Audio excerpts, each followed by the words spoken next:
നമസ്കാരം. അമേരിക്കൻ പ്രസിഡന്റും ഭൂലോക കള്ളനുമായ കൊള്ളക്കാരനുമായിട്ടുള്ള ഡൊണാൾഡ് ട്രംപിനെ പെണ്ണ് കേസിൽ കോടതി ശിക്ഷിച്ച വാർത്തയാണ് കഴിഞ്ഞ ദിവസം ലോകം സംസാരിച്ചത്. ലോകം കീഴടക്കാൻ കെൽപ്പുള്ളവനാണ് എന്ന് സ്വയം പ്രഖ്യാപിക്കുകയും സർവ്വ മേഖലകളും സ്വന്തം കൈപ്പിടിയിൽ ഒതുക്കാൻ വേണ്ടി എന്ത് നെറികെട്ട മാർഗവും ഏത് നെറികെട്ട കളികളും കളിക്കാൻ മടിക്കാത്തതുമായ, അതിനുവേണ്ടി എന്തു നുണയും പറയാനും ഏത് വിടുവായത്തരവും പറയാൻ ഒരു മടിയും ഒരു ഉളുപ്പുമില്ലാത്ത ഒരു ഭൂലോക വിടുവായനാണ് നിയമവ്യവസ്ഥ നൽകിയിട്ടുള്ള ഏറ്റവും ശക്തമായ തിരിച്ചടിയുടെ ഒരു ചരിത്രം നേരിട്ടുകൊണ്ടിരിക്കുന്നത്. അധികാരവും കോടികളുടെ സാമ്രാജ്യവും കൊണ്ട് ഏതൊരു അനീതിയെയും മൂടിവെക്കാമെന്നും ദുർബലരായിട്ടുള്ള ആരെയും ചവിട്ടി മെതിച്ച് അവരുടെ തലയ്ക്കുമേൽ കൂടി ചവിട്ടി കയറി പോകാമെന്നും കരുതിയിട്ടുള്ള ഒരു അഹങ്കാരിയുടെ പതനം തുടങ്ങുകയാണ് എന്ന് വേണം നമ്മൾ സംഭവത്തിലൂടെ മനസ്സിലാക്കേണ്ടത്. പണവും സ്വാധീനവും ഉണ്ട് എന്നുണ്ടെങ്കിൽ ആരെയും ഏത് വിധേനയും അപമാനിക്കാം, അപകീർത്തിപ്പെടുത്താം, ഏത് കുറ്റകൃത്യത്തിൽ നിന്നും നിഷ്പ്രയാസം ഊരിപ്പോരാം, രക്ഷപ്പെടാം എന്നുള്ള ഒരു അമിത വിശ്വാസമുണ്ടല്ലോ, അതിന്റെ മേൽ നിയമം ചാട്ടുളി പോലെ പതിച്ചപ്പോ ലോകത്തിന്റെ ഏറ്റവും വലിയ ജനാധിപത്യ രാജ്യത്തിന്റെ മുൻ ഭരണാധികാരികൾക്ക് തല കുനിക്കേണ്ടി വന്നു നിൽക്കുന്നു എന്നതാണ് മനസ്സിലാക്കേണ്ടത്. അവർ ചിന്തിച്ചിട്ടില്ല തന്റെ പിന്മുറക്കാർ ഇങ്ങനെ ഒരു മരമണ്ടൻ, ഒരു മരങ്ങോടൻ, ഒരു പെണ്ണുപിടിയൻ അധികാരത്തിൽ വരും, ഈ രാജ്യത്തിന് ചീത്തപ്പേരുണ്ടാക്കി കൊടുക്കും. ഈ സംഭവം ഒരു കോടതി വിധി മാത്രമല്ല, മറിച്ച് വൻ ശക്തിയാണ് എന്ന് വീമ്പിളക്കുന്നവരുടെ അഹന്തയ്ക്കേറ്റ ഏറ്റവും വലിയ കനത്ത പ്രഹരമാണ് എന്ന് കരുതേണ്ടി വരും. വർഷങ്ങൾക്ക് മുമ്പ് മാൻഹട്ടനിലെ ഒരു പ്രമുഖ ലക്ഷറി ഡിപ്പാർട്ട്മെന്റ് സ്റ്റോറിന്റെ ഡ്രസ്സിംഗ് റൂമിൽ വെച്ചിട്ട് അമേരിക്കൻ എഴുത്തുകാരിയായ ഈജിൻ കരോളിനെ ഡൊണാൾഡ് ട്രംപ് നടത്തിയിട്ടുള്ള ക്രൂരമായ ലൈംഗിക അതിക്രമം, ട്രംപിന്റെ ഒരു കായിക ബലം, ഒരു അധികാരിയാണ് അല്ലെങ്കിൽ അധികാരത്തിലേക്ക് പോകുന്നു എന്നുള്ള ഒരു ഗർവ് അതുപയോഗിച്ചിട്ട് തന്നെ ബലമായി തന്നെ കീഴ്പ്പെടുത്തിയിട്ടുള്ള ട്രംപിന്റെ ആ ഒരു ക്രൂരത, അത് കരോൾ ഉള്ളിലൊതുക്കി നടക്കുകയായിരുന്നു. കാര്യം അവർക്ക് അതിന് പരിമിതികളുണ്ടായിരുന്നു. പിന്നീട് കാലങ്ങൾ കടന്നുപോയി. അന്ന് തനിക്കുണ്ടായ ദാരുണമായ ആ അനുഭവം തുറന്നു പറയാൻ അവർ ധൈര്യം കാണിച്ചു പിന്നീട്. എന്നാൽ ഈ ഒരു വെളിപ്പെടുത്തൽ പുറത്തു വന്നതോടെ ഒരു വലിയ ലോക നേതാവാണ് താനെന്ന് നടിക്കുന്ന ട്രംപ് തന്റെ സ്വതസിദ്ധമായിട്ടുള്ള ആ പതിവ് ശൈലിയിൽ അഹങ്കാരത്തോടെ പ്രതികരിക്കുകയായിരുന്നു തൊട്ടു പിന്നാലെ. ആ സ്ത്രീയെ തനിക്ക് ഒരു വിധത്തിലുള്ള പരിചയമില്ല എന്നും അവർ കള്ളം പറയുകയാണ് എന്നും കേവലം പ്രശസ്തിക്ക് വേണ്ടിയിട്ട്, എന്ന് പറഞ്ഞാൽ തന്റെ ശരീരം മറ്റൊരാൾ ഉപയോഗിച്ചു എന്ന് പ്രശസ്തിക്ക് വേണ്ടി ഒരാൾ പറയുമെന്ന് പറഞ്ഞാൽ ഭൂലോകത്തൊരു സ്ത്രീയും അങ്ങനെ പറയാൻ സാധ്യതയില്ല. കാരണം അവരുടെ ചാരിത്രത്തെ വെച്ചുകൊണ്ട് താനുമായി ശാരീരിക ബന്ധത്തിൽ ഏർപ്പെട്ടു എന്ന് അവർ പറയില്ല. അത് ഏർപ്പെട്ടാൽ മാത്രമേ പറയൂ.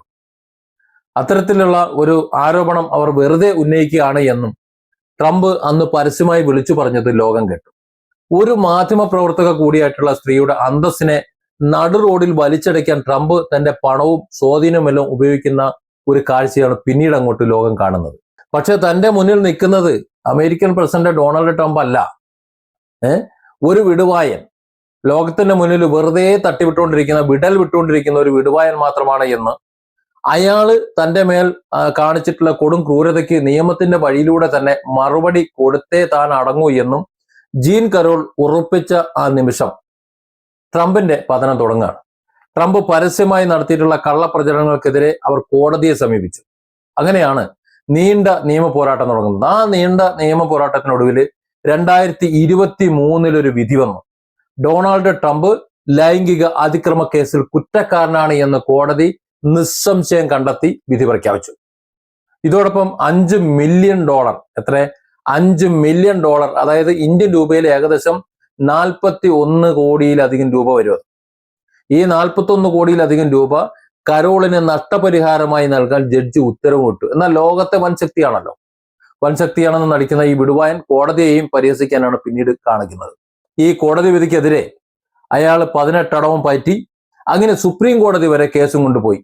പക്ഷെ സുപ്രീം കോടതി വരെ കേസ് എത്തിയെങ്കിലും നീതിയുടെ വഴി എന്ന് പറയുന്നത് ട്രംപിന്റെ വഴിയല്ല എന്ന് ട്രംപിന് മനസ്സിലായി. അപ്പീലുകളെല്ലാം ഒന്നൊന്നായി തകർന്ന് ചീട്ടുകൊട്ടാരം പോലെ ട്രംപിന്റെ ആ മോഹങ്ങളൊക്കെ വീണു. ഒടുവിൽ കോടതി കൽപ്പിച്ച ശിക്ഷാതുക പലിശയും ചേർത്ത് $5.6 മില്യൺ, അതായത് 47 കോടിയിലധികം രൂപയായിട്ട് വർദ്ധിച്ചു. മര്യാദയ്ക്ക് അന്നത് കൊടുത്താൽ മതിയായിരുന്നു. ഈ വലിയ തുക മുഴുവൻ ജീൻ കരോളിന്റെ അക്കൗണ്ടിലേക്ക് നേരിട്ട് കൈമാറേണ്ടി വന്നത് ട്രംപിന്റെ അഹങ്കാരത്തിന് കിട്ടിയിട്ടുള്ള ഏറ്റവും വലിയൊരു പ്രഹരമാണ്. ഒരുപക്ഷെ അന്ന് അയാൾ ആ കോടതി വിധി മാനിച്ചുകൊണ്ട് ആ നഷ്ടപരിഹാരം കൊടുത്ത് ഒതുക്കിയിരുന്നെങ്കിൽ ട്രംപിന്റെ ഇന്നത്തെ ഈ ഈ വിടുവായ കാലത്ത് ഒരുപക്ഷെ ഇത് സംസാരത്തിൽ വരില്ലായിരുന്നു. പക്ഷെ ഇന്ന് ഈ വിവരങ്ങൾ പുറത്തു വരുമ്പോൾ ഇപ്പോ നഷ്ടം നേരിട്ട് കരോളിന്റെ അക്കൗണ്ടിലേക്ക് കൈമാറേണ്ടി വന്ന ഒരു നാണക്കേട് വരുമ്പോൾ ലോകശക്തി എന്ന് നടിക്കുന്ന അമേരിക്കയെ ഭരിച്ചുകൊണ്ടിരിക്കുന്ന ലോക കള്ളന് കിട്ടിയിട്ടുള്ള ഏറ്റവും എന്താ പറയാ വലിയ ഒരു തിരിച്ചടിയല്ലേ അത്. എന്നാൽ ഒരു തവണ പിഴ അടച്ചു, എന്നിട്ടും അയാളുടെ വിടുവായത്വം നിർത്താൻ അയാൾ തയ്യാറായില്ല. താൻ അമേരിക്കയുടെ പ്രസിഡന്റാണ്, താൻ ലോകത്തിന്റെ നേതാവാണ് എന്നൊക്കെ പറഞ്ഞുകൊണ്ട് ഈ പ്രസിഡന്റ് പദവിയുടെ തണൽ നിന്നുകൊണ്ട് വീണ്ടും ജീൻ കരോളിനെ മാധ്യമങ്ങളിലൂടെ ആക്ഷേപിക്കുക. നമുക്കറിയാലോ ഇറാൻ അമേരിക്ക യുദ്ധത്തില് ഏതൊക്കെ രീതിയിലാണ് അമേരിക്ക അല്ലെങ്കിൽ ട്രംപ് ഇറാനെ ആക്ഷേപിച്ചുകൊണ്ടിരിക്കുന്നത് എന്ന്. അതുപോലെ ജീൻ കരോളിനെ വീണ്ടും മാധ്യമങ്ങളിലൂടെ ആക്ഷേപിച്ചുകൊണ്ടേയിരിക്കുകയാണ്.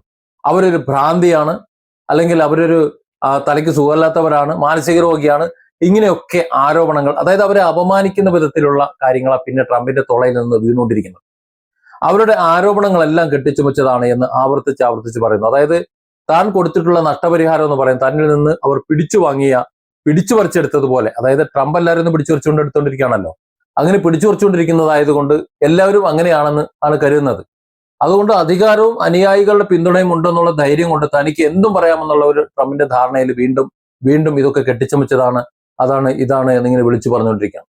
എന്നാൽ ശത്രു അത് എത്ര വലിയ കോടീശ്വരനായാലും ഏത് വമ്പനാണെന്ന് പറഞ്ഞാലും അത് നിയമത്തിന്റെ മുന്നിൽ വന്ന് നിൽക്കുമ്പോൾ, ആ കൂട്ടിനകത്ത് കയറി നിൽക്കുമ്പോൾ സമനാണ് എന്ന് തെളിയിക്കാൻ ജീൻ കരോൾ വീണ്ടും അരയും തലയും മുറുക്കി രംഗത്തിറങ്ങുന്നതാണ് രണ്ടാമത്തെ കേസ്.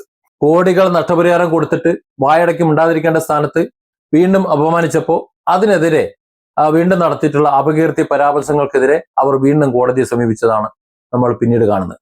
അതാണ് ഈ വാർത്ത ഇന്ന് ലോകം ചർച്ച ചെയ്യുന്നതിന്റെ പ്രധാന കാരണം. അല്ലെന്നുണ്ടെങ്കിൽ ട്രംപ് കണ്ടിട്ടുള്ള പലരിൽ ഒരാളായിട്ട് അതങ്ങ് മറഞ്ഞു പോയേനെ. ഏതായാലും ഈ രണ്ടാമത്തെ നിയമ പോരാട്ടത്തിലാണ് ഈ ലോക വിടുവായനും കള്ളനും കൊള്ളക്കാരനുമായ ട്രംപിന് ശരിക്കും 8ന്റെ പണി കിട്ടിയത്. കരോൾ കൊടുത്തിട്ടുള്ള ഈ രണ്ടാമത്തെ അപകീർത്തി കേസിൽ വിചാരണ പൂർത്തിയാക്കിയ കോടതി ട്രംപിന്റെ വാക്കുകൾ ഈ ജീൻ കരോളിന്റെ ആ വ്യക്തി ജീവിതത്തെയും സൽപ്പേരിനെയും എത്രത്തോളം ആഴത്തിൽ, എത്രത്തോളം ബുദ്ധിമുട്ടിച്ച്, എത്രത്തോളം മുറിവേൽപ്പിച്ചു എന്ന് കൃത്യമായിട്ട് പരാമർശിക്കാനായി. ഒരു ജനാധിപത്യ രാജ്യത്തെ പരമോന്നത പദവിയിലിരിക്കുന്ന ഒരു വ്യക്തി സാധാരണക്കാരെ സോഷ്യൽ മീഡിയയിലൂടെയും അല്ലാതെയും വേട്ടയാടുന്നത് അംഗീകരിക്കാൻ കഴിയില്ല എന്ന് ജഡ്ജിയും ജൂറിയും ഒരുപോലെ വിലയിരുത്തുന്നതാണ് പിന്നീട് കാണുന്നത്. തുടർന്നാണ് ട്രംപിനെ ഞെട്ടിച്ചുകൊണ്ട് ചരിത്രത്തിലെ ഏറ്റവും വലിയ തുക നഷ്ടപരിഹാരമായി വിധിക്കുന്നത്. എത്രയെന്നറിയോ? $83.3 മില്യൺ. അതായത് കരോളിനെ പീഡിപ്പിച്ചപ്പോ 5 മില്യണേ വന്നിട്ടുള്ളൂ എന്നുണ്ടെങ്കിൽ, ഇവിടെ അതിന്റെ പിന്നാലെ നടന്ന് കരോളിനെ ചൊറിഞ്ഞ് കരോളിനെ അപമാനിച്ചപ്പോ $83.3 മില്യൺ, അതായത് ഇന്ത്യൻ രൂപയിൽ ഏകദേശം 695 കോടിയിലധികം രൂപയാണ് ജീൻ കരോളിന് നഷ്ടപരിഹാരമായി നൽകാൻ കോടതി ഇപ്പോൾ വിധിച്ചിരിക്കുന്നത്. പണക്കൊഴുപ്പ്, അധികാരം, ഇതൊക്കെ കണ്ട് എന്ത് തോന്നിയവസം ചെയ്യാം, ആരെയും എന്തും ചെയ്യാം എന്ന് അഹങ്കരിച്ചിട്ടുള്ള ഒരു മനുഷ്യനെന്ന് വിളിക്കപ്പെടുന്ന ഒരു കള്ളന്റെ മുഖത്തേറ്റ കനത്ത ഒരു പ്രഹരമായിരുന്നു ഈ വിധി എന്ന് പറയാതിരിക്കാൻ വയ്യ. സ്വന്തം വാക്കുകൾക്ക് ഇത്ര വില നൽകേണ്ടി വരുമെന്ന് ട്രംപ് ഒരുപക്ഷെ സ്വപ്നത്തിൽ പോലും വിചാരിച്ചിട്ടുണ്ടാവില്ല. ഒരു ഭാഗത്ത് വലിയ രാഷ്ട്രീയ പ്രസംഗങ്ങളൊക്കെ നടത്തി ജനങ്ങളെ സ്വാധീനിക്കാൻ കയ്യിലെടുക്കാൻ വേണ്ടി ശ്രമിച്ചുകൊണ്ടിരിക്കുമ്പോൾ, മറുഭാഗത്ത് ഒരു സാധാരണ സ്ത്രീ തന്റെ ധീരത കൊണ്ട് ഈ ലോക നേതാവിനെ മുട്ടുകുത്തിക്കുന്ന കാഴ്ചയാണ് ലോകം കണ്ടത്. പണത്തിന്റെ ഹുങ്കില് ആരെയും നശിപ്പിക്കാം, അല്ലെങ്കിൽ അധികാരത്തിന്റെ ഗർവിൽ ആരെയും എന്തും പറയാം എന്നുള്ളൊരു ചിന്താഗതി വെച്ചു പുലർത്തുന്ന ഏതൊരു ഭരണാധികാരിയായാലും ആരായാലും അവർക്കുള്ള ശക്തമായ താക്കീതാണ് കരോളിന്റെ ഈ വിജയം എന്ന് പറയുന്നത്. ട്രംപിന് കിട്ടേണ്ട നിയമപരമായ ശിക്ഷയിൽ നിന്ന്, അതായത് നഷ്ടപരിഹാരം കൊടുക്കുന്നതിന് രക്ഷപ്പെടാൻ വേണ്ടിയിട്ട് ട്രംപിന്റെ വക്കീലന്മാര് പഠിച്ച പണി 18 ശ്രമിച്ചു. പക്ഷേ അമേരിക്കൻ കോടതി അവിടെ പ്രസിഡന്റ് എന്നോ പ്രധാനമന്ത്രി എന്നോ അല്ലെങ്കിൽ വേറെ ആരെന്നോ അമ്മായപ്പനെന്നോ യാതൊരു ചിന്തയും അവിടെയില്ല. ആ നീതിപീഠം കടുത്ത നിലപാടിൽ ഉറച്ചു നിന്നു. ട്രംപിന് നേരിടേണ്ടി വന്ന ഈ ഒരു വലിയൊരു തിരിച്ചടി അയാളുടെ ഒരു പ്രതിച്ഛായ മാത്രമല്ല, അയാളുടെ സമ്പത്തുണ്ടല്ലോ, ആ സമ്പദ് വ്യവസ്ഥയ്ക്ക് മേലുള്ള വലിയ ഒരു ആഘാതമാണ് ഇപ്പൊ കിട്ടിയിരിക്കുന്നത്. ട്രംപിന്റെ കള്ളങ്ങളും അഹങ്കാരവും ഒക്കെ തുറന്നു കാട്ടപ്പെട്ട ഈ കേസ് ചരിത്രത്തിൽ സമാനതകളില്ലാത്ത ഒന്നാണ്. അധികാരത്തിന്റെ ഉത്തുംഗ ശ്രേണിയിൽ നിൽക്കുന്ന ഒരാളെ, തന്റെ ജീവിതത്തിൽ ക്രൂരത നേരിട്ട ഒരു സാധാരണ സ്ത്രീ നിയമത്തിന്റെ മുന്നിൽ കൊണ്ടുവന്ന് വിചാരണ ചെയ്ത് ശിക്ഷ വാങ്ങി നൽകുക എന്നത് നിസ്സാരമായ ഒരു കാര്യമൊന്നുമല്ല.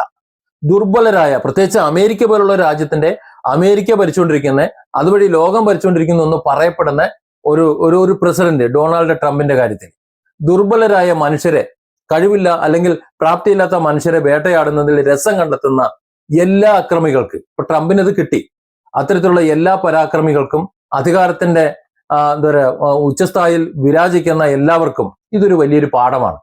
സ്വന്തം അപകീർത്തിപരമായിട്ടുള്ള പ്രസ്താവനകൾ കാരണം ഒരു സ്ത്രീക്കുണ്ടായ മാനസിക വേദനയും സുരക്ഷാ ഭീഷണിയും ഒക്കെ കണക്കിലെടുത്ത് കോടതി ഇത്രയും വലിയ ഒരു തുക പിഴ ചുമത്തുമ്പോൾ ലോക നേതാവ് എന്ന ലേബലിൽ സകലത്തിനെയും അടക്കി ഭരിക്കാൻ നോക്കിയ വ്യക്തി ഇപ്പോ കോടതി വളപ്പിലും ലോകത്തിന്റെ മാധ്യമങ്ങൾക്ക് മുന്നിലുമൊക്കെ ഒരു പരിഹാസ കഥാപാത്രമായി നിൽക്കുന്ന കാഴ്ചയാണ് നമ്മൾ കാണുന്നത്. Different angles. Don't forget to subscribe and support this channel.